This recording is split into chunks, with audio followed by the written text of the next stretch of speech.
जिन्दगी राम्ररी पढेकोसँग होइन दुःखसँग लडेकोसँग चल्छ। कहिलेकाहीँ लाग्छ शिक्षा त किताबमा हो, तर जिन्दगी त अनुभवमा लेखिएको हुन्छ।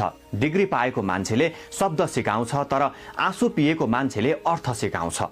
उच्च शिक्षा लिएकोले बोल्न त सक्छ, तर पीडाले घोटिएको मान्छेले कसरी चुपचाप सहेर बाँच्ने भनेर देखाउन सक्छ।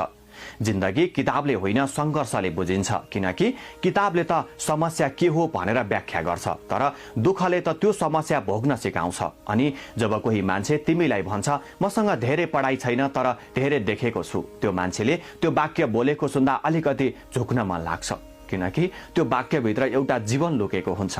नभोगेसम्म नबुझिने, नरोएसम्म नछुने। जसले चाउरिएको चप्पल पालेको छ उसले जमिनको उकाली ओराली बुझेको हुन्छ।